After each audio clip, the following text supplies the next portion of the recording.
Okay, so we now had a panel that was discussing uh, alliances, the theme of the importance of alliances. And it has to be mentioned here that the composition of the panel was very broad based.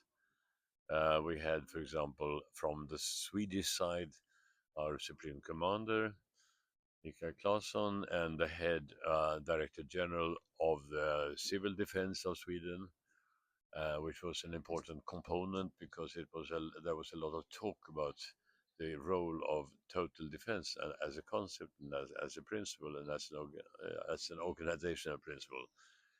But then also we had in that panel ambassadors from Canada and from France.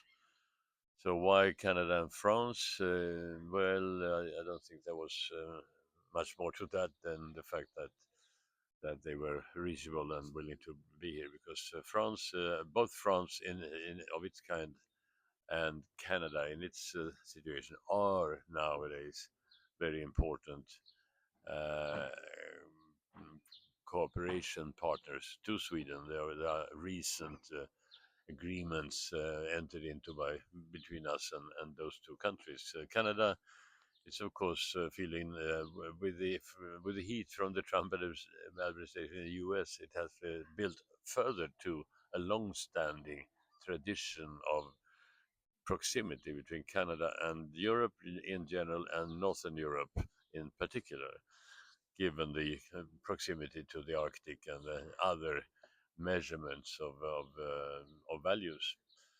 So, and France, of course, has been is a very important European country. It's a very important cooperation country in many different ways. There's a long tradition to that. I have my own memories from my time as the State Secretary of Defense that we had a lot of projects, which means that in not least in terms of the defense industry, is there a long tradition of cooperation. And now we have this frigate purchase from France, which is another manifestation. So there was no wonder or nothing to question why was Canada and France in that panel. And the questions there was about the importance of alliance in general. And for the speakers, there was a lot of emphasis in their discussion about the element of trust. If you trust someone, you can more easily cooperate with someone. That is only natural. And the meaning of being in an alliance is that being with your like-minded in a sort of guaranteed way. And if you are in an alliance and you trust, therefore, your alliance partners, then it's more easy to mobilize political support in your own country in making various kinds of sacrifices for the for the purpose of supporting those other countries in your alliance. And that, of course, is the key for us in Sweden. Decided to join NATO, as everyone knows, because the war in Ukraine, Russia's war in Ukraine, made it imperative to draw the conclusion that our hitherto balancing act, non-alignment, was not respected by one side, and therefore, because it was not only the aggression against Ukraine from Russia at that time, 21, 22, it was also the ultimatum that Russia expressed at the time, saying that there can be meaning in particular that they denied us the right to be taking the step to become members of NATO. So that plus the aggression over Ukraine made it imperative for us to do so.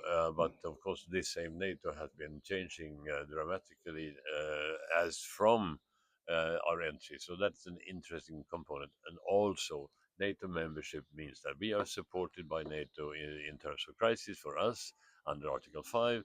but it also means that we are responsible for the security of other member states. So it's a double-sworded situation, and this was as such appreciated by the Commander. Also reminded that in the Article 3 of the NATO statutes, there is a formulation concerning the commitment by member states to make their own defense improvement decisions independently of Article 5. So there is a combined picture in a very volatile situation.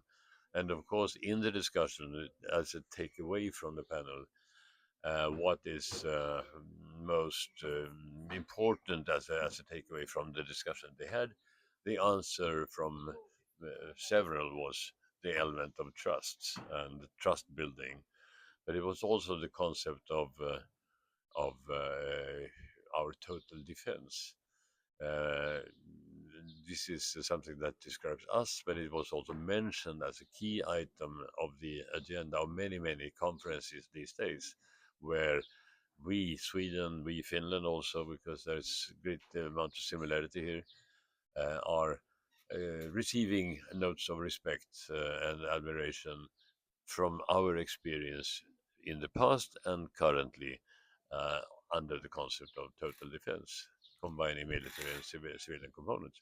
So a rich, non-surprising discussion about the not only the value of alliances but also the implications of being in an alliance. That would be my takeaway.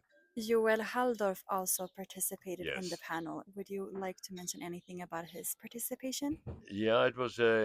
He's a historian. He had different perspectives than the rest of the panel. I think it was. I think it was useful to hear him speak. And for example, in the concluding statements that the panel was offered to do, there was his point from the as a takeaway was that let's not, with all understanding of the near abroad and the crisis of the our present vicinity, but don't let's not forget the global security. It's not only the question of our security or our neighbor security, our alliance. It is also the question of global security. Let's not forget this. It is we simply cannot. It is sometimes forgotten. It shouldn't be. So I think his voice was a useful compliment.